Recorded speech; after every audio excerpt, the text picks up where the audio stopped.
Right, and I'm going to get started here. Hi everyone, I'm Nguyen, and with me today is my colleague Beck-Ruiz. We're members of the NoSQL infrastructure team at Bloomberg. So today we'll be talking about some of the new 5.0 features that we're using and some of our performance findings, and most importantly, the work that we're doing to hopefully make upgrading Cassandra easier for everyone. But before we get to that, a little bit about our company. So Bloomberg's a technology company that provides financial data primarily through software known as Bloomberg Terminal. So the terminal currently has around 350,000 subscribers, and it offers different financial analytics tools known as functions to finance professionals around the globe to do their jobs. So currently we have around 25,000 employees, and around 9,000 of whom are engineers, and many of them are contributors to open source. Not only that, but over the last couple of decades, Bloomberg has transitioned to becoming an open source first company. So we use a lot of open source projects in our products and infrastructure.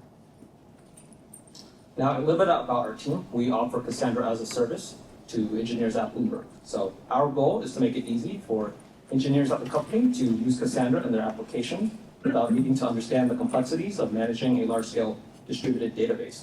So we started in 2017, and we've been growing ever since. So the scale at which we currently operate at is around 5 petabytes of data across 5,500 nodes, split across around 350 clusters. So at this scale, we cannot simply just upgrade everyone and say good luck. And we have to actually do our due diligence in ensuring that there are no performance regressions. And not only that, but we also need the infrastructure in place to do these upgrades across thousands of nodes. Now, a bit of an overview with the agenda today. We'll first talk about some of the 5.0 features that we're using. We started deploying Cassandra 5.0 this past year. We still have a lot of clusters on 4.1, but we're making some progress. And then we'll be talking about some of the upgrade challenges that we face. Andres here will then talk about the work that we're doing to hopefully make grading easier for everyone. Okay, so the first feature I'm very excited to talk about is Trie Memtables. And so this was introduced in CV19, a very exciting feature, and we started using it for some of our newest clusters. But before we get into Trie Memtables, I'm going to do a quick detour into how Memtables work and why they're important. So most people here are very familiar with this diagram. So when a write first arrives, it's placed in the commit log, and it's also placed in the Memtable. So your commit logs for durability. If the node crashes, you can simply replay the commit log. The Memtable, on the other hand, is your in-memory buffer. And so this is where writes are placed. And so once a certain threshold is reached, the Memtable flushes its contents to disk as a table. So because the Memtable is on the synchronous path of every write, it's a very important job to do. Has to sort and organize data in memory so that it can be retrieved efficiently and quickly. And not only that, but also eventually flush to disk. There's also the first source for reads of recently written data. So that's also very important. And of course, they buffer writes. And so it avoids random writes to disk. So because of these characteristics, the Memtable is very consequential to performance in Cassandra, especially write performance. Okay, so before we get into tries, let's talk about where we came from. So skipless Memtables in Cassandra are the now legacy type. And so it comprises of a collection of comparison-based maps. So at the very top level, you have your partition map that indexes the partitions of your data, and this is implemented with a skip list. And then you have lower maps that index rows within a partition and the individual cells themselves. So the data itself can be put off heap, but these organizing indexing structures, they reside on heap. So there's some things to note about skipless Memtables. The first is, and this is really in comparison to tries, the cost of a lookup on a skip list is dependent on just the number of keys in the skip list, but also the cost of comparing any two keys at any given position in the skip list. And so we'll see how the trie Memtable kind of improves on this. The next thing is these structures can sometimes dominate the heap. They can sometimes be much larger than the data size which can be put off heap. And so in these cases, we see that sometimes these on-heap structures can actually limit overall Memtable size. And then it's not always garbage collection friendly. With many objects to track and manage, the JVM doesn't have a great time all the time to do its job doing garbage collection. But so this is where tries, also known as prefix trees, come in. It's a very exciting new feature in 5.0, and we started deploying it for some of our large use cases. So in a trie, a key is present in the trie if you can find a path from the root to some final state node where every character of that key appears along the path. So in 5.0, trie Memtables, the trie replaces the partition map. So that used to be your skip list. Now, the lower maps are still B trees, but that partition map that used to be the skip list is now Trie. But also, locally, the Trie memtable is also sharded. So there's multiple tries locally, and each tribe has a single writer. Now, to perform a lookup of a key, the key is translated into a byte-comparable form, and the Trie memtable actually encodes this key instead. Now, the nice thing about this is that if you have these two keys in these byte-comparable forms, comparing them should give you the same result as comparing those keys in their full form with all their components and varying types and lengths. And so you only need to compare up to the prefix to determine which key is less in a comparison. And finally, we can allocate these tries in off-peak buffers. This alleviates much of the pressure that the JVM has to work with. Okay, so let's list some of the improvements that we see. The first is we're minimizing some redundancy. So because we're storing a key prefix exactly once, we save a little bit of space. Then, because we're not doing full key comparisons every single time, the lookup is a bit faster. In the skip list, the cost of a lookup is dependent on the number of keys in the skip list and also the cost of comparing two keys at any given position. Here, the cost is just dependent on the length of the key. Then our on-heap structures are a bit more compact because we're saving some space, so we can store more rows in the memtable and therefore flush larger SS tables. And when we do this, there's less work for compaction later on to do. And then finally, these structures are less complicated on heap. So with fewer objects to track and manage, garbage collection has an easier time doing its job. Now, what are some of the limitations that we see? So this is not a reason that we have seen to necessarily prefer the skip list over Trie memtables. We've seen under certain skewed workloads there can be an impact. The Trie memtable is locally sharded, so there's a single writer per shard. And under a skewed workload, that shard block can go under contention, and this can have an impact. So as part of our efforts to upgrade to 5.0, we have to do a lot of testing. So here are some of our internal findings from a small benchmark that we ran. To do our testing, we used Cassandra Stress, the open source utility for running stress tests. We used 3 instances of Cassandra Stress, running simultaneously, running to a 3-node cluster, around 30 million rows each. The key thing to note here is that these tests are meant to be relative to each other to see these similar results for our largest use cases. But I can't show those because compliance reads our slides. So fair enough. Yeah. So this is a small benchmark here. So here we see the results of the 4.1 skip list. Also introduced in 4.1 was the sharded skip list. The idea behind the sharded skip list is to enable multiple independent writes to different independent shards, right? So to avoid congestion on any single skip list. So then, just by upgrading to 5.0, we actually see a performance bump here. This is actually very great to see because when you're upgrading a cluster, you will be on the new version for some period of time, but you might have not enabled the new feature. So it's great to see that we don't see a regression, but we actually see performance improvement here.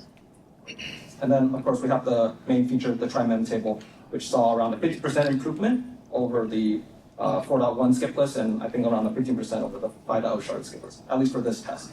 So these are synthetic tests that we ran, but we've seen similar results for our largest clusters that made the transition to 5.0. Now, throughput isn't the only thing that we have to care about. A lot of our clients come to us to minimize their tail latencies as well. So with the 4.1 skip list available to us, we saw comparable 99th percentile latencies in our testing. But by simply upgrading to 5.0, we saw a sharp drop in P99 in this test. And then finally, we have the Trie memtable, which saw low single-digit P99 latencies. And as we saw latencies drop, we also saw the amount of mutations being queued also drop, but also the amount of dropped writes being shed also decline as well. And this data not only held for our testing, but also for many of our most demanding applications that tried out 5.0.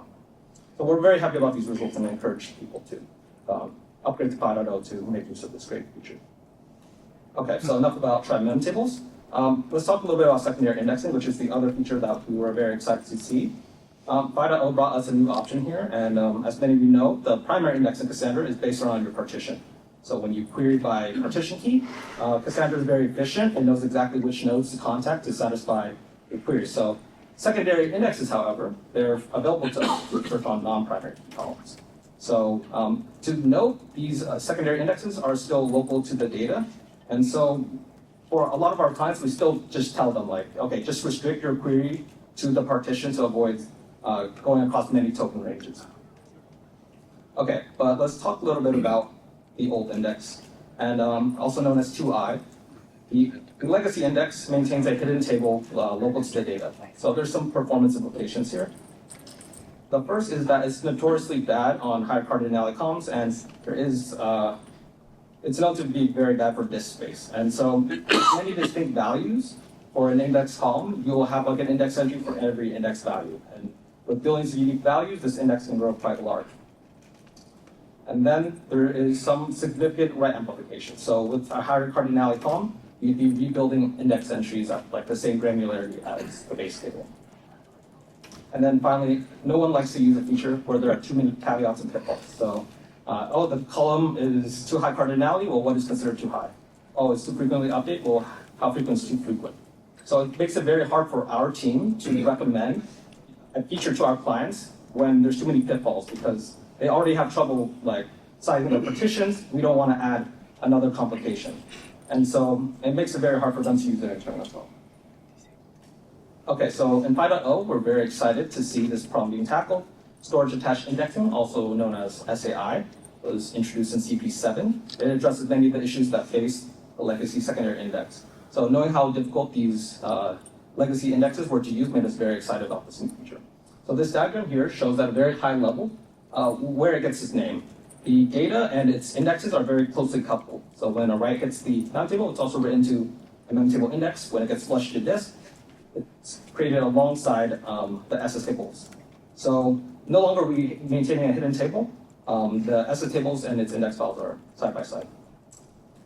Okay, so let's list some of the improvements that SII brings. The first is since these indexes and the SS tables are closely coupled, it's very simple for the base table and its indexes to be consistent because they have the same life cycle. Then disk usage is significantly reduced in SII. So a lot of techniques were used to ensure that the space required to have these indexes were minimized. This involved eliminating some redundancy and ensuring that the data was compressed as well as it possibly could be. SAI also supports zero-copy streaming. So zero-copy streaming, which was introduced in 4.0, is a major improvement in Cassandra. So if you're bootstrapping a new node into the cluster, you can simply stream the index files associated with the SS tables rather than have the index be rebuilt on the new node. And then it's much easier for repair because the SS tables and their indexes, they're right alongside each other. You don't have to keep this hidden table in sync as well. Okay, so we know that there have always been a cost with secondary indexing. And so here's a summary of some of our benchmarks on a write-heavy workload, writing to a table with no index, with a table with legacy index, and with a table with SAI just attached to one of the columns. So this is, once again, using Cassandra stress. And to note here, all these tests ran on Cassandra 5.0. So writing to a table with no index, we expect that Cassandra is very fast, and so we get very low latency, pretty high throughput. Let's attach a 2i to one of the columns, and we see a sharp drop in throughput and a spike in latency. And then here we swap out the legacy index for SAI, and we saw double the throughput, but half the P99 latency. So these test results can only hold for this workload, but this does tell us that under certain write workloads, there can be an impact. And so to advise our clients, we have to let them know and that they have to actually do some benchmarking and testing on their own. That being said, I know there's a talk right after us that actually goes into how to become successful with SAI. So I'll definitely be there to hopefully learn some things. But yeah, enough about the great new features. We still have a lot of work to do to actually make sure that we can upgrade to 5.0 to make use of these. So I'll pass it on to Andres to talk about the work that we're doing to make it easier for everyone to upgrade Cassandra. Great, thanks, Nguyen. All right, so if you're not already convinced by the impressive performance improvements that William just discussed and the cool new features, there's many other reasons to why you should upgrade to 5.0 and upgrade Cassandra in general. So upgrading Cassandra will bring bug fixes and patch vulnerabilities, and this obviously improves user experience and security. It also reduces operator work that you have to spend investigating errors that you might see in an older version of Cassandra and figuring out whether a patch exists and how to apply that into an earlier version. And then older versions of Cassandra eventually also stop receiving updates and support from the community. So as a result, as an operator, you have to address any issues you find in non-supported versions by making these internal patches yourself instead of collaborating with the open source community that we have here to design the solutions. And then finally, having more of your Cassandra fleet on the same version will improve operational efficiency.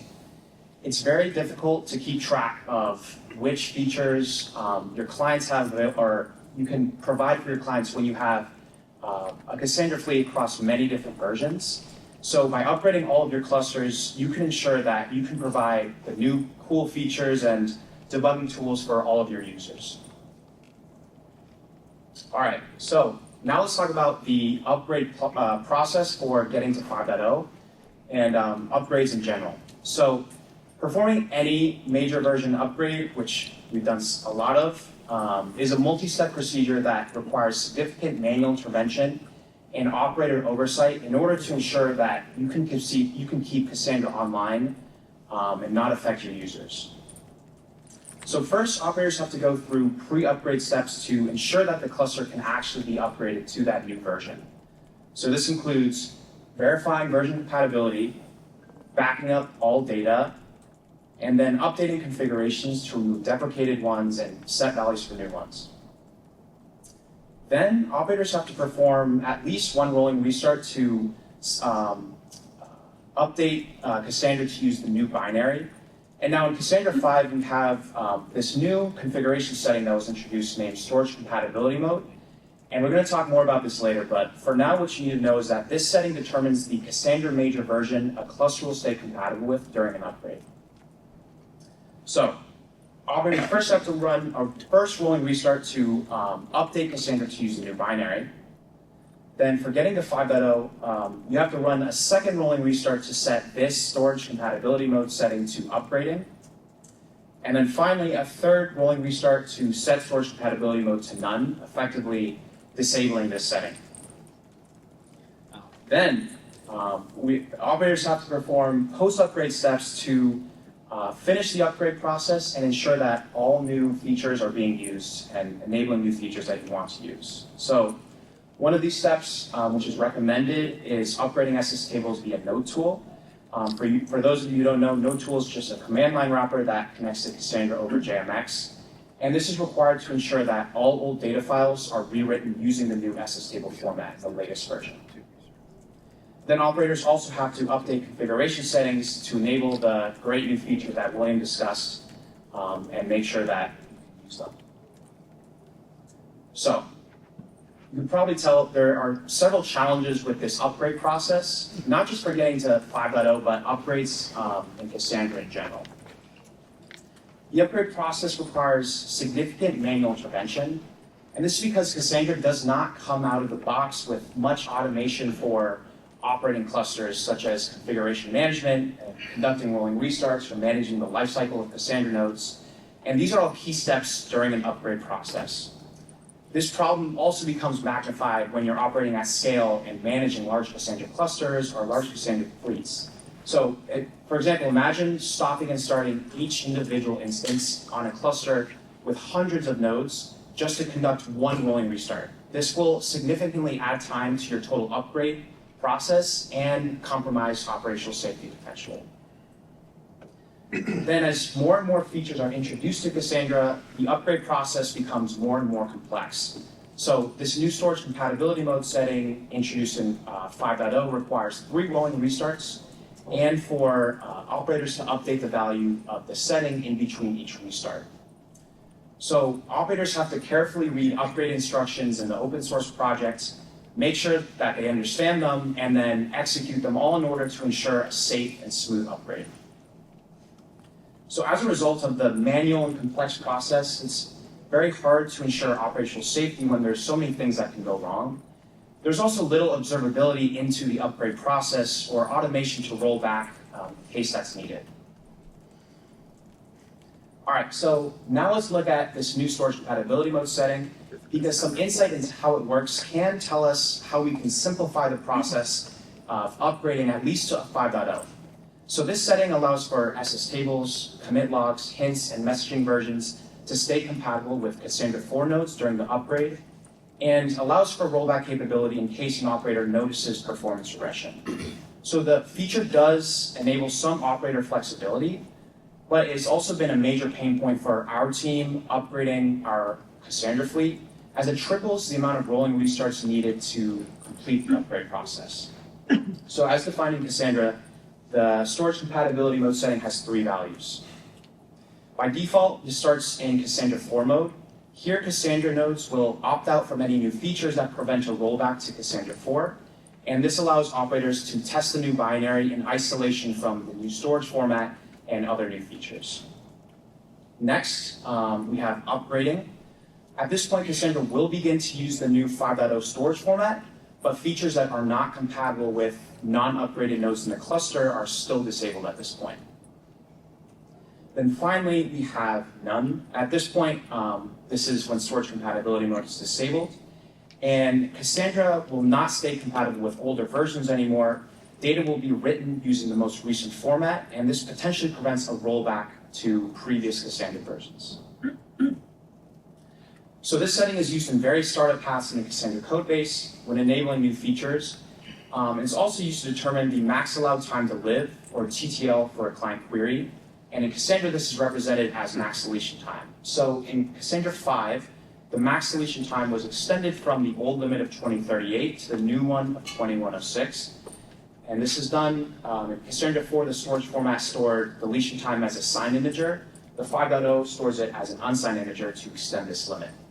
So in this example, we've just upgraded the binary. We have Cassandra 4 storage compatibility mode across the cluster. And as a result, we still have capped the max deletion time at 2038 here. Now in this example, we have 2 nodes that are in upgrading mode, but the max deletion time, as you can see, is still capped at 2038 because the minimum cluster version or the minimum storage format is still 4. And this is because although these nodes in upgrading mode could start serving queries with the extended TTL, there's no guarantee that requests will just go to these nodes, and then any replica requests that go to the Cassandra 4 mode would fail, as that's still using the old storage format. However, once we have the full cluster in upgrading mode, the minimum cluster version and storage format is now 5.0, and max deletion time is finally upgraded to 2106. So at this point, all nodes now store max deletion time as an unsigned integer. And great news is that at this point, all Cassandra 5 formats are enabled once storage compatibility mode is set to upgrading across the cluster. And a Cassandra operator could enable other new features that we've discussed, such as try Memtables and storage attached indexing. So now let's take a look at Cassandra cell definition. A cell in Cassandra represents a value in a single column in Cassandra. And this function was added in order to ensure that the new max deletion time of 2106 is only enabled once all nodes are in upgrading mode across the cluster, which is when the minimum storage format is 5.0. So here we check for the minimum cluster version being 5.0, and this is the only point where we begin to enable the new max deletion time. We also check here for storage compatibility mode being disabled, which is, again, when it's set to none. And we do this because when storage compatibility mode is disabled, we avoid that volatile read of the min cluster version property. And this is actually the only place in the entire code base where we check for storage compatibility mode being disabled.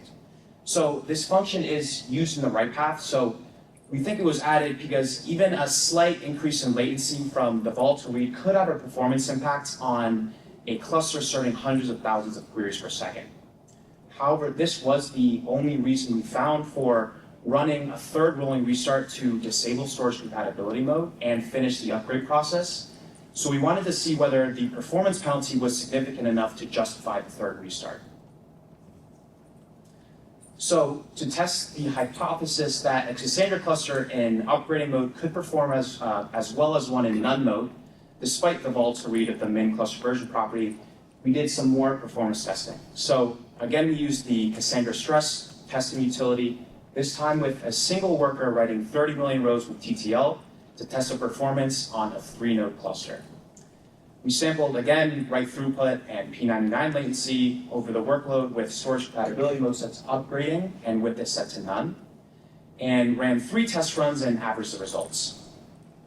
So as you can see, we did not find a significant difference in this performance testing and throughput or P99 latency when the cluster was in upgrading versus none storage compatibility mode. And this suggests that for upgrading from 4 to 5, operators could simplify the upgrade process by conducting just 2 rolling restarts and then begin to take advantage of all the new Cassandra 5 features.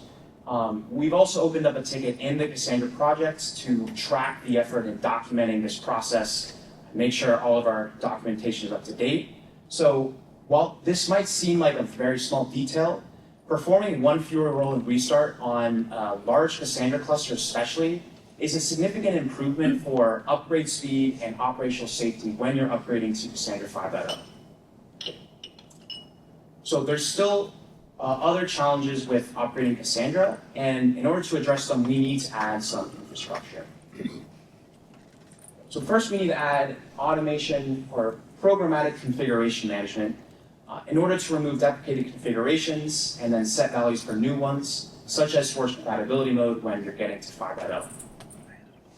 Then in order to improve operational safety, we need to develop infrastructure for managing the lifecycle of Cassandra nodes and conducting safe and efficient rolling restarts. Then also automatically executing pre- and post-upgrade steps. So pre-upgrade steps such as verifying version compatibility and post-upgrade steps such as upgrading SS tables. This will enable a quicker upgrade process that it also requires less manual intervention. Then finally, we want to improve the observability into the status and progress of a current upgrade, as well as give operators a way to pause, abort, and roll back an upgrade if needed. So some of this infrastructure could be added to Cassandra, but development could be challenging as operations such as rolling restarts would not be able to develop natively. So instead, we plan to implement this automation in a service that abstracts Cassandra management away from the database. So we decided to look at Apache Cassandra Sidecar as a possible candidate for implementing upgrade automation. Cassandra Sidecar was originally proposed in CEP1 to enable Cassandra to be run out of the box without too much operator oversight or extra configuration. So without a sidecar, operators just have to manage each Cassandra node directly using utilities such as NoTool and CQLSH, which for those of you who don't know is a command line shell for interacting with data stored in Cassandra. On the other hand, operators can communicate with Sidecar over HTTP APIs, and then Sidecar will handle the JMX and CQL operations on the nodes that it manages. We believe this is the ideal project for implementing upgrade automation due to the well-defined and accessible API, support for various versions of Cassandra starting from Cassandra 4, and ease of development in the project. So now we're going to take a look at what we've added to Sidecar so far and are in progress of adding, and what's left to add to Sidecar to get us to fully automated upgrades. So configuration management in Cassandra can be tricky. In order to update a setting that you can't modify through JMX, a user has to manually update Cassandra's configuration file. This presents an issue, especially for upgrading, where storage compatibility mode has to be updated up to 3 times, as we've discussed. Starting in Cassandra 4, configuration settings are stored in an internal Cassandra table, and this allows users to query for certain node or cluster-wide settings via CQL. Sidecar currently has an API for getting the settings, but the setting has no authentication, so it only returns settings that are accessible via JMX, as the clients might not have read access to the internal Cassandra table. So we currently have a patch open for adding an authenticated endpoint to get all node settings, including settings such as storage compatibility mode, which are not accessible via JMX currently. And in order to not break the existing V1 endpoint, this was added as a V2 endpoint. So as you can see here in the current implementation, we now get settings that you can find in Cassandra's configuration file from that internal table, settings that were previously available via JMX, and then even Sidecar configuration information. And so we can leverage this infrastructure in the future for checking the value of storage compatibility mode in between runs, or rolling restarts during the upgrade process. Stopping and starting Cassandra is also difficult. So there's not a supported way to do so out of the box besides start scripts and stop utilities that are accessible via NoTool. And there's also many ways that users can start or stop Cassandra depending on how you post it. So whether you hosted in containers or native processes, there's different ways to do that. And so we recently opened up Apache to add a generic lifecycle management API, as well as an interface that can be extended for whichever way Cassandra is hosted. So our approach uses a desire-based system. Client would submit an intent for a node to be start or running or stopped. And then the lifecycle manager will start or stop this instance to converge the intended state to the actual state of the node. And clients can also get the lifecycle information of a Cassandra node at any time.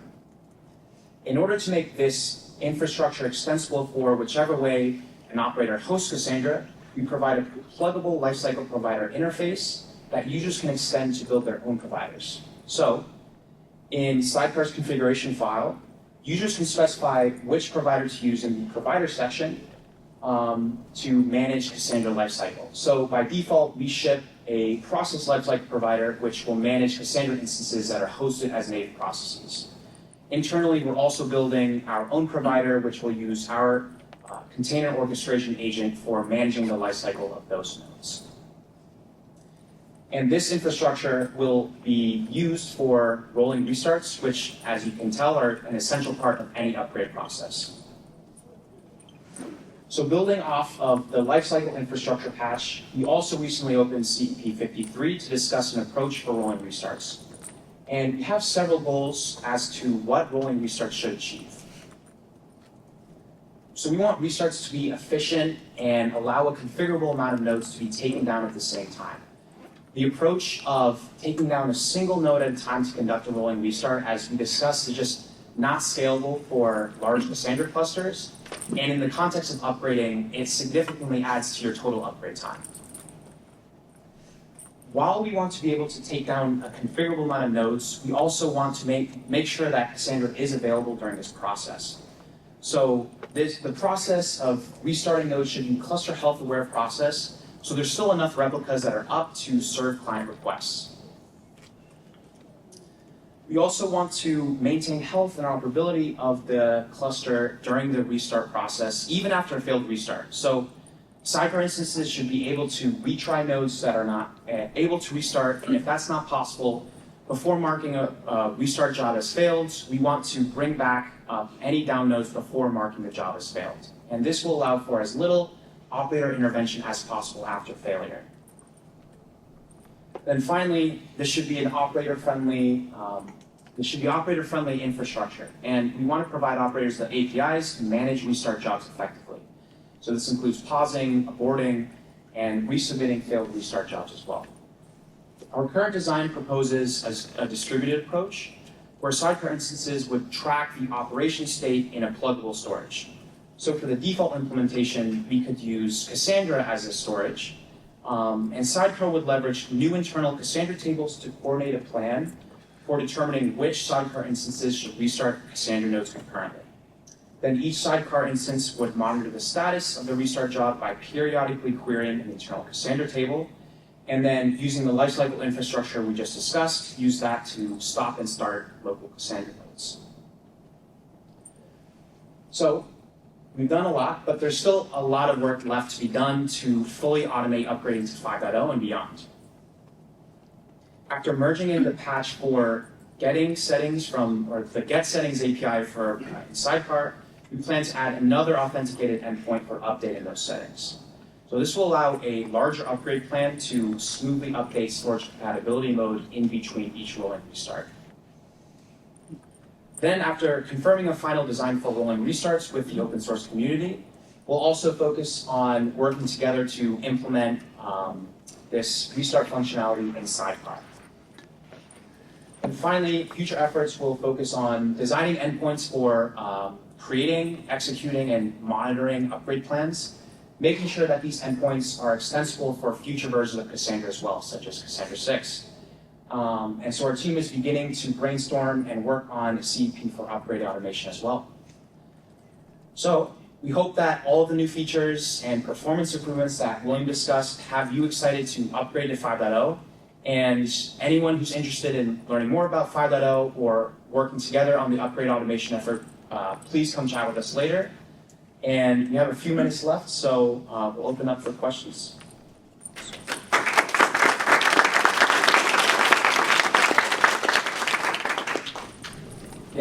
So what percentage of your fleet has been upgraded to 5.0? I don't know if you can share that.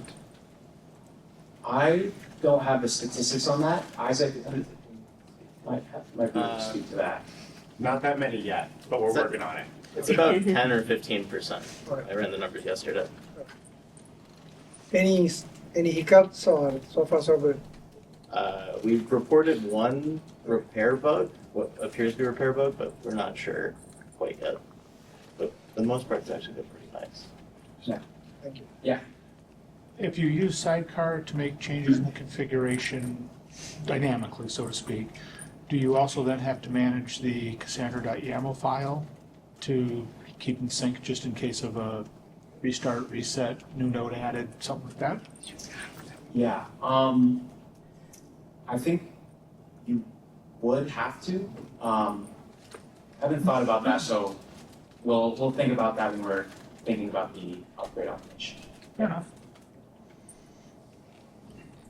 Yeah. I was wondering, I hope I did the math right and remembered correctly, but I think it said there's like over 5,000 nodes with 5 petabytes of data. So it seems like you guys have pretty dense node configurations, like around a terabyte or larger. Does that sound right? And I was just also wondering if you observed any performance improvements around like just dense nodes and 5.0 in general. Yeah, we generally don't mind it when we go over 2 terabytes. Yeah. But we try to stay under 2 terabytes. There are clients that end up going over, and then we basically expand their cluster, charge them to reduce node density. So I don't think we have any plans on increasing node density. I think we like 2 terabytes around there. Yeah, that sounds right. I was just wondering because I noticed some targeted performance improvements with like larger nodes, or sorry, denser nodes. Just curious. Yeah, on that front, I'm curious because Patrick was talking a few weeks ago about how with UCS combined with PTI, they're commonly running 10 terabyte nodes. Are you guys doing UCS or are you using like STCS or level? Yeah, we haven't tested UCS yet. Okay. Right now, we default like LCS is. Interesting. For Cassandra 5, are you using Java 11 or 17? I think we're not on 17. I think I could speak to this. Yeah, Java 11. Okay. One change at a time. Yeah. And Cassandra 4 is 8 or 11? Java 11 for Cassandra 4. Okay. Yeah, thanks for sharing. I'm really excited about you guys' contributions to Sidecar APIs. A question around the workloads you used for these performance tests. What are the different types of workloads did you use? I know you mentioned synthetic, but I'm curious. Yeah, I believe it was like a very simple like key value. Okay. Ran, Like a steady, yeah, right? it was steady. Yeah. Okay. Yeah, I think ideally we should also test with like reads also happening at the same time, various types of workloads. But this was a very simple workload. Got it. Thanks.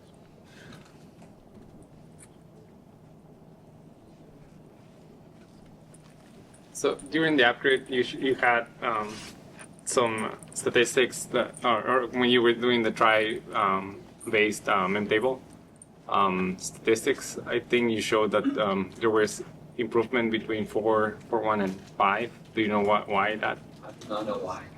But I was happy to see that. Yeah, hard to complain about that, right? Yeah. No, but you want to understand why. Yeah. Was there a code change or? Yeah.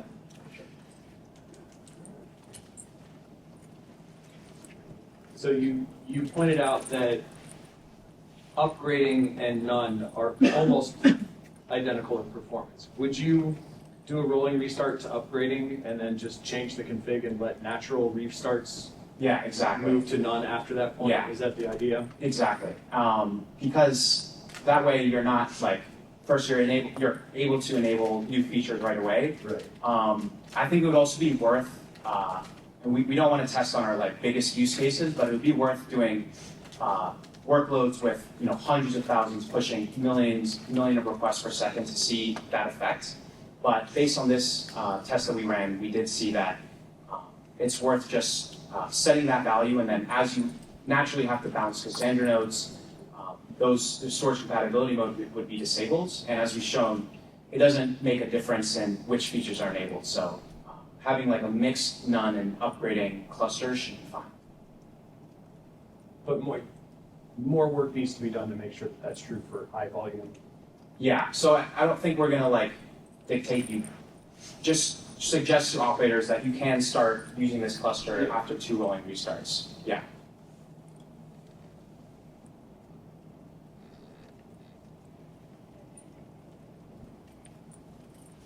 All right. Well, yeah. Also, if anyone wants to discuss CP53 later, I'll be around. So just come find me. And yeah, thanks so much, everyone.